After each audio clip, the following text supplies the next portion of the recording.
Good afternoon, everyone.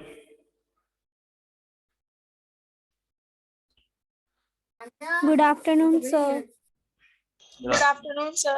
Good afternoon. Good afternoon. Good afternoon, sir. This is Navni Jangir from Udash Bal Niketan Senior Secondary School. I am English faculty here. Today we are going to discuss the reading comprehension for class 8. In this session, we will discuss about how do we interpret the comprehension that is given in the examination. ठीक है, आज हम पढ़ेंगे कि जैसे हमारे examination में जो रीडिंग कंप्रहेंशन आता है, ठीक है, उसको समझना, उसको इंटरप्रेट करना और उसमें प्रॉब्लम कहाँ कहाँ आती है उसके बारे में पढ़ेंगे। फर्स्ट ऑफ ऑल हमें ये पढ़ना है कि जो रीडिंग कंप्रहेंशन है एक्चुअल में वो दिया क्यों जाता है एग्जाम के अंदर और वो इम्पोर्टेंट होता क्यों है। ठीक, कोई भी लैंग्वेज समझने के लिए हमें क्या चाहिए, हमें दो चीज सबसे जरूरी चाहिए। फर्स्ट अपनी होती है वोकैबुलरी एंड सेकंड होता है उसका सेंस।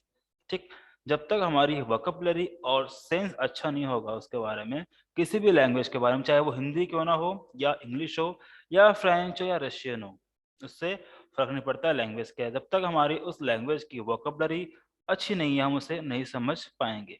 ठीक है, जैसे हम बात करते हैं कॉमन, जो हमारी कॉमन टंग है, मदर टंग है, उसमें हम बात करते हैं तो सामने वाला हमें जो कहना चाहता है हम उसको इजीली समझ लेते हैं, उसको कॉम्प्रहेंड कर लेते हैं। क्यों?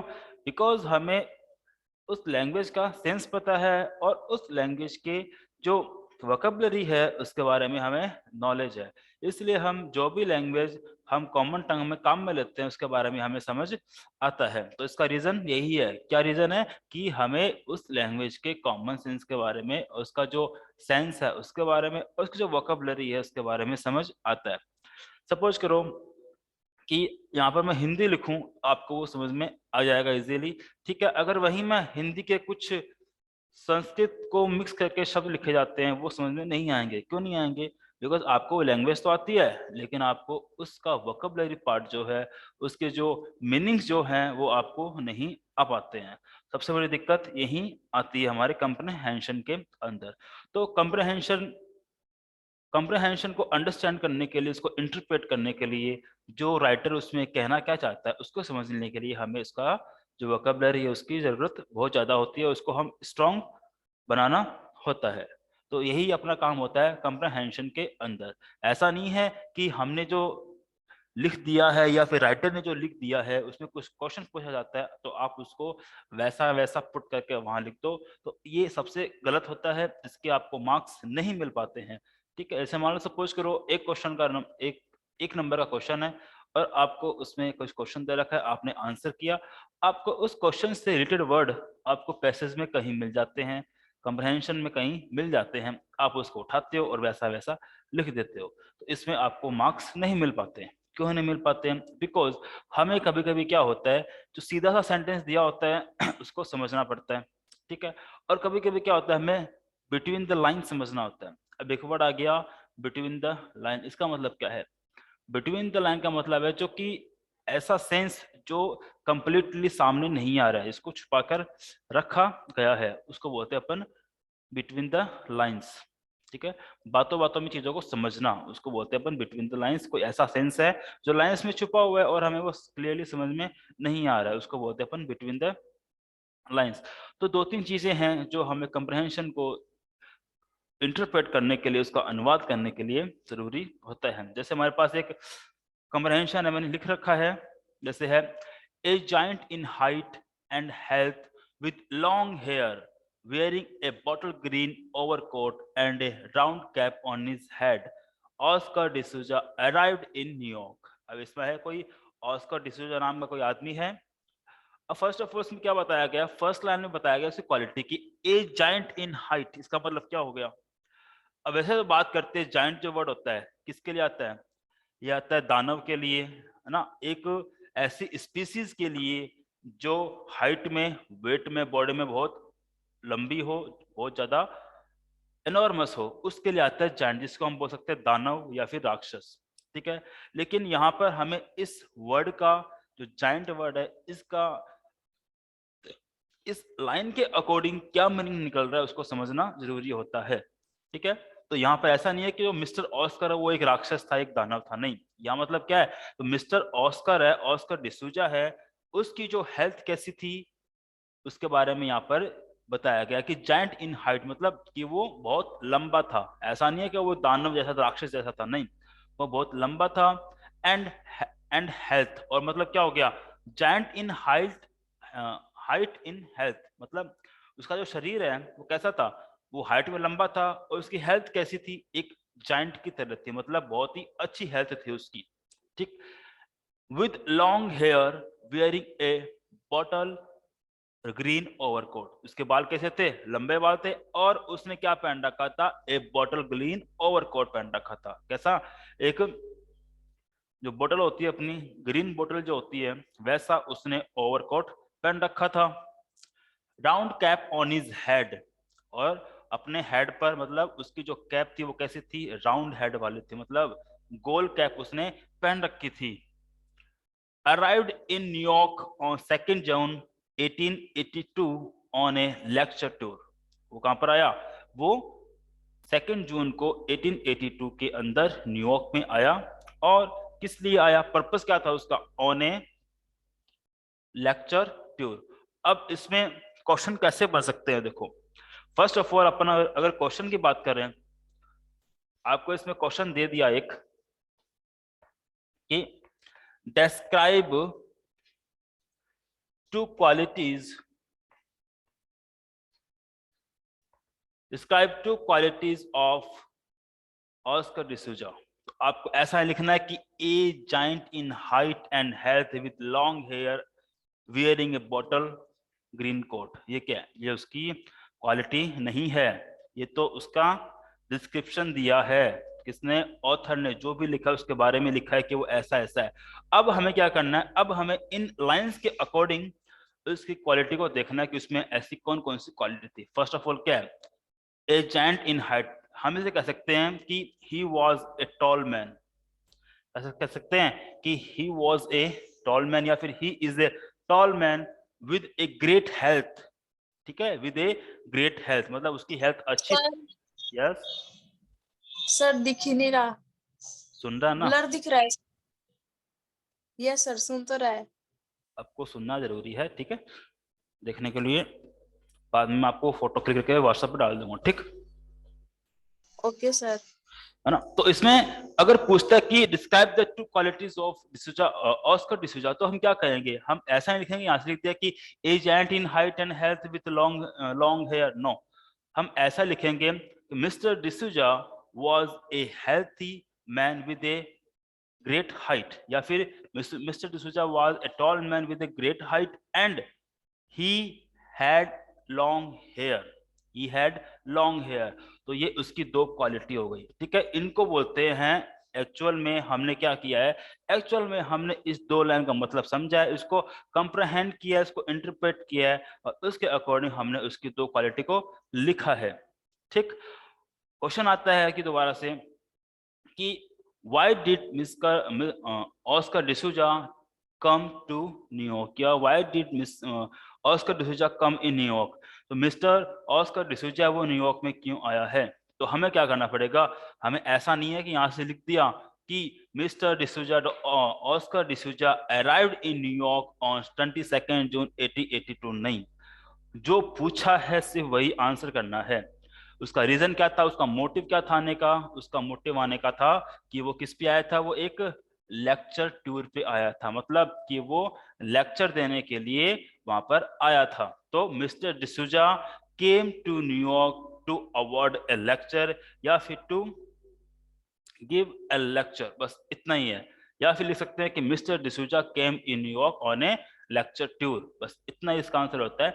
आपको इसको अंडरस्टैंड करना होता है, कंप्रहेंड करना होता है, इसको इंटरप्रेट करना होता है, उसके बाद इसका आंसर लिखना होता है। साथ साथ में ऐसा नहीं है कि आपने उसकी अलग क्वालिटी साथ में लिख रखी है, नो, जितना क्वेश्चन पूछा है उतना ही आंसर इसके अंदर, ठीक है। अपनी बुद्धि नहीं लगानी है, बुद्धि लगाने के लिए आपको ये दिया हुआ है, इसको समझना है, अपनी इंटेलिजेंस को काम में लेना है, इसको इंटरप्रेट करना है, इसको अंडरस्टैंड करना है, कंप्रहेंड करना है, और उसके बाद में ये आंसर लिखना है, ठीक है। अपनी जरा सी बुद्धि नहीं लगानी है इसके अंदर, क्वालिटी को डिस्क्राइब नहीं करना है, जो चीज पूछी है ओनली वही लिखनी है। सेकेंड है he was annoyed by unimportant questions of reporters। ठीक है, अब इसमें पूछा है कि वो परेशान हो गया था, वो परेशान हो गया था, तो he was annoyed मतलब वो परेशान हो गया था by unimportant questions। किससे हो गया था परेशान? रिपोर्टर्स के जो अनइम्पोर्टेंट क्वेश्चंस है उससे वो परेशान हो गया था। ठीक, अब इससे अगर क्वेश्चन बनाते हैं हम, इससे अगर हम क्वेश्चन बनाते कैसे बना सकते हैं कि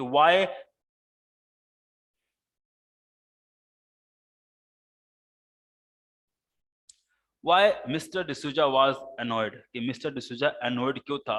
तो आपको ऐसा नहीं लिखना है कि he was annoyed by the reporters of their unimportant question. No, वो रिपोर्टर से अनॉयड नहीं था, वो उनके क्वेश्चन से अनॉयड था, रिपोर्टर से परेशान नहीं था। रिपोर्टर्स ने जो उससे अनइम्पोर्टेंट बिना मतलब के जो उसे प्रश्न कर रहे थे वो उनसे परेशान था। तो हमें इसमें क्या लिखना है कि mister D'Souza was annoyed by the unimportant questions, he wasn't annoyed by the reporters, instead of he was annoyed by the unimportant questions। Okay, और इसमें एक क्वेश्चन और ऐसे बन सकता है कि who was asking the unimportant questions। बस, अब इसमें आपने इसको कंप्रहेंड किया है, इसको समझा है, तो आप इसमें सिंपली लिखोगे the reporters were asking unimportant questions. बस, इससे ज्यादा नहीं लिखना है। क्यों नहीं लिखना है? बिकॉज पहले हम इसको अंडरस्टैंड करना है। जैसे फर्स्ट लाइन थी ए जायंट इन हाइट, तो ये क्या था? ये थोड़ी वो राक्षस जैसा था, नहीं, उसकी क्वालिटी बताई गई थी। ठीक है, कि उसकी हेल्थ अच्छी थी, उसकी हाइट अच्छी थी, उसके बाल लंबे थे और उसने एक बॉटल ग्रीन कलर का कोट पहन रखा था। ठीक, आगे देखो, सच एज मतलब जैसे कि, अब बता रखा है उन क्वेश्चंस के बारे में कि वो क्वेश्चन कौन कौन से थे। Such as how he liked his egg fried. अब पहला जो क्वेश्चन था उन्होंने पूछा था अनइम्पोर्टेंट, वो था कि आपको अपने फ्राई किए हुए अंडे कैसे लगते हैं, आपको अपने फ्राई किए हुए अंडे हैं वो कैसे लगते हैं। तो ये एक अनइम्पोर्टेंट क्वेश्चन था। सेकेंड वन इज कि how he trimmed his finger nails, कि वो अपने उंगलियों के नाखून कैसे काटता है। ठीक, next one is what temperature he like to live at, कि वो किस तरह की जगह में या फिर ऐसी कौन सी जगह में इसका टेम्परेचर, या फिर बोल सकते हैं कि वो ऐसे कौन से माहौल में रहना पसंद करता है। ये इसका थर्ड क्वेश्चन था। आगे है his answer showed lack of interest.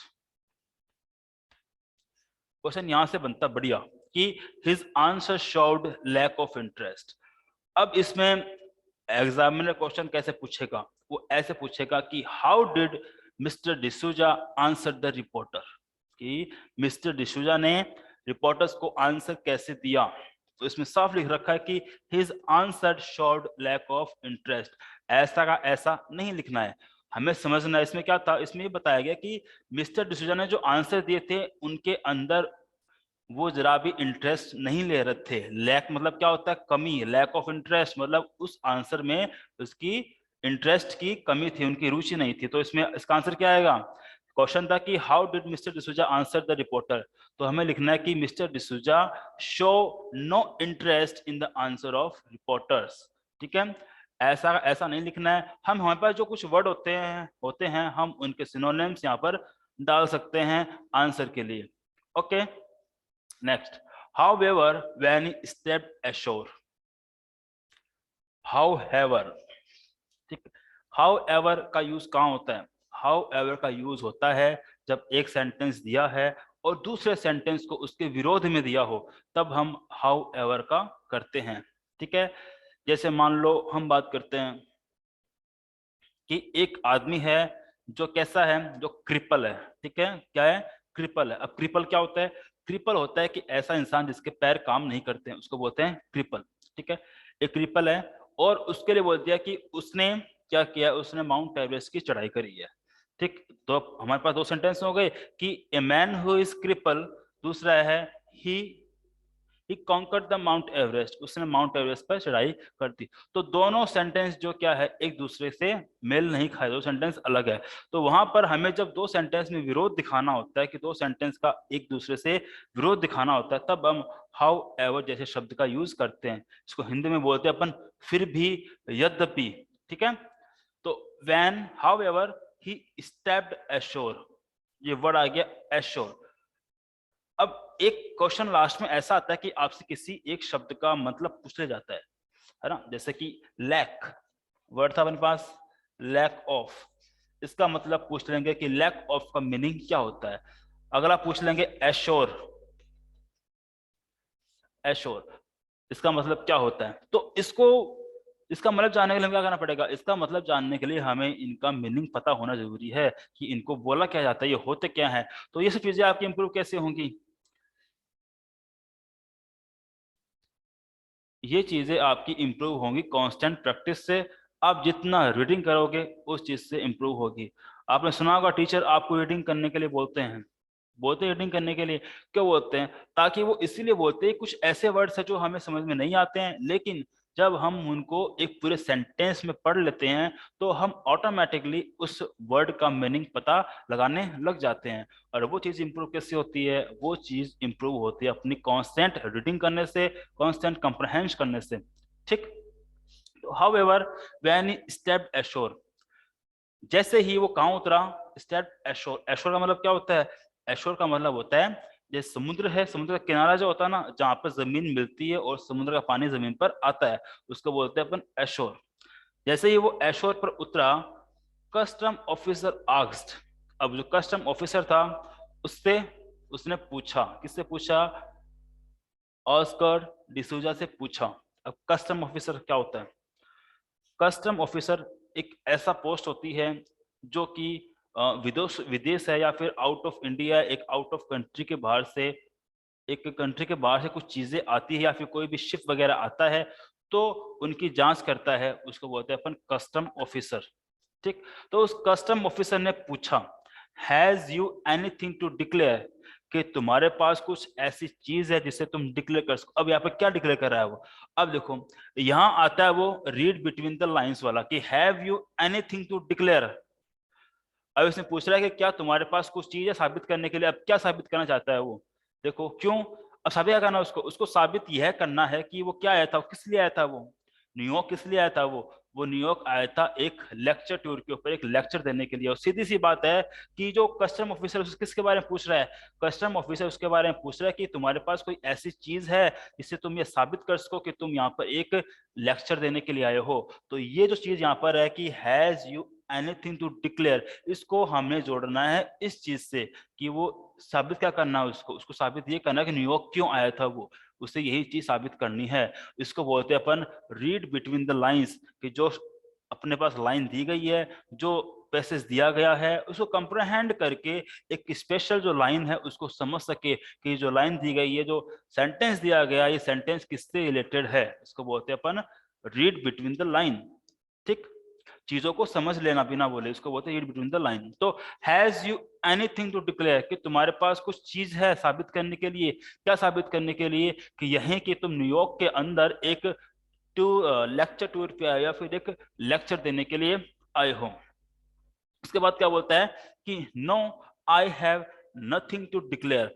अब देखो एक्सेप्ट माई जीनियस, अब ये बात किसने कही है कि I have nothing to declare except my genius, ठीक। अब ऐसा नहीं है कि ये बात कस्टम ऑफिसर ने कही है, नहीं, ये बात कही है ऑस्कर डिसूजा ने। और इसका पता कैसे चला हमें, इसका पता हमें ऐसा चला क्योंकि क्वेश्चन पूछने वाला कौन था, क्वेश्चन पूछने वाला था कस्टम ऑफिसर। उसने क्वेश्चन पूछा कि have you has you anything to declare, कि तुम्हें कुछ साबित करना है, फिर तुम्हारे पास कुछ साबित करने के लिए है, ठीक है। तो इसने क्या बोला कि no I have nothing to declare, कि मेरे पास कुछ साबित करने के लिए नहीं है। ये बात किसने कही, ये बात कही ऑस्कर डिसूजा ने। एक्सेप्ट माई जीनियस, कि जो मेरा ज्ञान है, मेरी बुद्धि है, मेरा जो जीनियसनेस है, उसके अलावा मेरे पास कुछ भी साबित करने के लिए नहीं है। यहाँ पर जो वर्ड दे रखा है जीनियस, ये जो वर्ड है जीनियस, ये वर्ड एक नाउन है नाउन। अब इस वर्ड में इसने क्या बोला कि एक्सेप्ट माय जीनियस। जीनियस का मतलब क्या होता है? इसका मतलब होता है बुद्धिमान, ठीक है। तो जीनियसनेस, यहाँ पर जीनियसनेस क्यों नहीं आया? यहाँ पर एक एडवर्ब क्यों नहीं आया, एक एडजेक्टिव क्यों नहीं आया, नाउन क्यों आई? क्योंकि यहाँ पर नाउन इसलिए आई कि ये क्या बोल रहा है कि मेरे पास मेरी बुद्धि के अलावा और कुछ नहीं है साबित करने के लिए, ठीक है। जीनियसनेस होता है कि किसी चीज की क्वालिटी होना, और जीनियस यानी कि मेरी बुद्धिमत्ता, कि उस मेरी बुद्धि है उसके अलावा मेरे पास कुछ साबित करने के लिए नहीं है। तो हमने इसको पूरा पढ़ा, हमने इस पैसेज जो दिया गया इसको पूरा पढ़ लिया और इसको समझ लिया, ठीक। अब चाहे इसमें से कैसे क्वेश्चन आए हम कर सकते हैं। अब क्वेश्चन इसमें 3 टाइप के बन सकते हैं इस लाइन से। एक वर्ड तो आपको लास्ट में एक वर्ड दिया होता है कि आपको इस वर्ड का मीनिंग बताना है, ठीक है, सिमिलर वर्ड बताना है। तो फर्स्ट तो अपना होता है जीनियस। आपको देख देंगे कि a word which has same meaning as intelligence, ठीक है। एक ऐसा वर्ड जिसका वही मतलब होता है जो मतलब होता है इंटेलिजेंस का, तो वर्ड कौन सा होगा? वो वर्ड होगा अपना जीनियस, ठीक।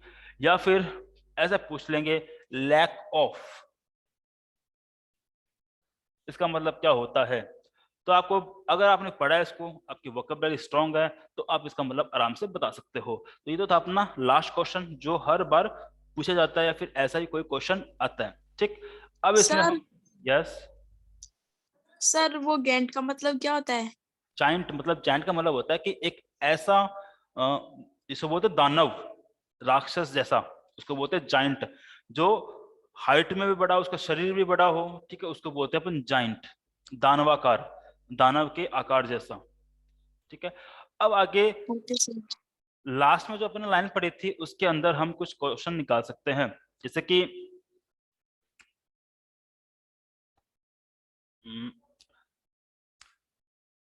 कस्टम ऑफिसर ने उससे क्या पूछा कि what did custom officer asked, है ना। कस्टम ऑफिसर ने क्या पूछा? तो देखते हैं कस्टम ऑफिसर आस्क्ड इफ। अब यहाँ पे क्या करना है? अब यहाँ पर आपको ये क्वेश्चन नहीं लिखना है, इसको आपको क्वेश्चन नहीं लिखोगे ये, क्यों? क्योंकि अगर आप क्वेश्चन का आंसर क्वेश्चन से दे रहे हो तो वो सही नहीं है ना। इसने पूछा कि उसने क्या पूछा, तो क्वेश्चन ऐसा था कि what did custom officer ask, custom officer ने क्या पूछा। तो आपने इसको पढ़ा है, आपने स्पीच पढ़ी है, तो यहाँ पर काम आएगा आपका स्पीच। तो इसमें हम लिखेंगे कि custom officer asked if mister Oscar या फिर Oscar D'Souza had anything to declare, ठीक है। ये उसका क्वेश्चन क्या हुआ था, वो ये चीज उस कस्टम ऑफिसर ने उससे पूछी थी, ठीक है। ऐसे अपना क्वेश्चन ये था, कस्टम ऑफिसर ने उससे कहा था कि has you anything to declare, कि तुम्हारे पास कुछ साबित करने के लिए है, ऐसा उसने बोला था। अगर क्वेश्चन यही आ गया कि what did custom officer asked, custom officer ने क्या पूछा, तो हम इसका आंसर कैसे देंगे? हम इसका आंसर देंगे custom officer asked if mister D'Souza had anything to declare, कि मिस्टर डिसूजा के पास कुछ ऐसी चीज थी कि जिससे वो साबित कर सके, ठीक है, ये था, ठीक। और इससे क्वेश्चन बनता है एक और कि to whom custom officer asked the question, कि कस्टम ऑफिसर ने किससे एक क्वेश्चन पूछा। अब सीधी सी बात है, यहाँ उसने किससे पूछा है ऐसा कुछ नहीं दे रखा के, ऐसा कुछ नहीं आगे कि कस्टम ऑफिसर आस्क या फिर custom officer asked me, custom officer asked mister D'Souza, ऐसा कुछ नहीं दे रखा है। तो हमें ये चीज होती है चीजों को समझने के लिए, रीड बिटवीन द लाइन, जो लाइन लिखी गई है उसका मतलब समझने के लिए कि ये बात किसके लिए कही गई है। तो कस्टम ऑफिसर आस्क्ड, अब वही बात है, custom officer asked, custom officer होता कहाँ है? कस्टम ऑफिसर कहाँ होता है? कस्टम ऑफिसर होता है पोर्ट पर, डॉकयार्ड्स पर होता है। और एशोर, इसका मतलब क्या होता है? इसका मतलब ये होता है डॉकयार्ड या पोर्ट, ठीक। अब इस एशोर पर, पोर्ट पर, डॉकयार्ड पर कौन आया था? वो आया था when he stepped। अब ये ही किसके लिए आया है?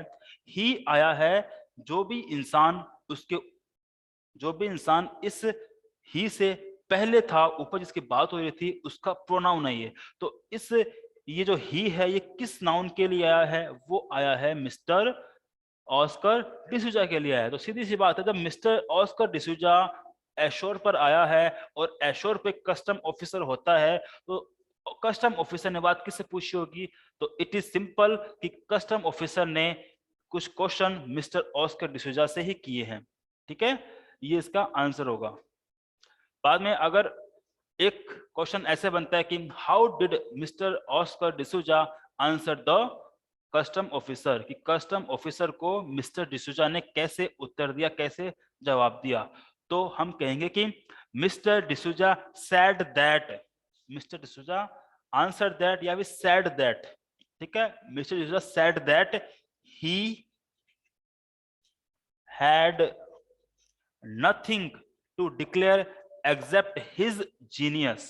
यहाँ क्या बन जाएगा, यह बन जाएगा हिज जीनियस। क्यों बन जाएगा, क्योंकि यहाँ जो बात कही है ये बात था अपनी डायरेक्टली बात, ये जो बात कही है इसने कि I have nothing to declare but except my genius, ये बात कही थी उसने डिसूजा, ऑस्कर डिसूजा ने कही थी कस्टम ऑफिसर को, डायरेक्टली उससे कहा था, और हमें उसकी बात पूछी तो बात सीधी सी हो गई, वो था डायरेक्ट स्पीच। हमें क्या बताना है, हमें आंसर देना पड़ेगा इन डायरेक्ट स्पीच के अंदर कि उसने क्या कहा, कस्टम ऑफिसर ने उसे पूछा कि मिस्टर डिसूजा ने कस्टम ऑफिसर ने उससे पूछा, ठीक है, और ऑस्कर डिसूजा ने उसका आंसर कैसे तरीके से दिया। तो हमें पूछा किसके बारे में, हमें पूछा थर्ड पर्सन के बारे में पूछा है, तो सीधी सी बात है यहाँ पर जिसकी भी बात हो रही है ना, आई है या फिर जो भी लिखा हुआ है किसके लिए आया है, ये आया है ऑस्कर डिसूजा के लिए, है ना। तो हमें यहाँ पर ऑस्कर डिसूजा के प्रोनाउन काम में लेने पड़ेंगे, सीधी सी बात यही है। तो मिस्टर डिसूजा या फिर mister Oscar D'Souza answer that he had nothing to declare except his genius. अब यहाँ पर ये हैज का हेड बन गया, वो आपको मैंने बताया था स्पीच के अंदर हैज का हेड बन जाता है। तो क्यों बन गया, जिस टेंस के अंदर क्वेश्चन होता है उसी टेंस में आंसर भी देना होता है, ठीक है। ऐसे क्वेश्चन मैं इसको इरेज करता हूं एक बार।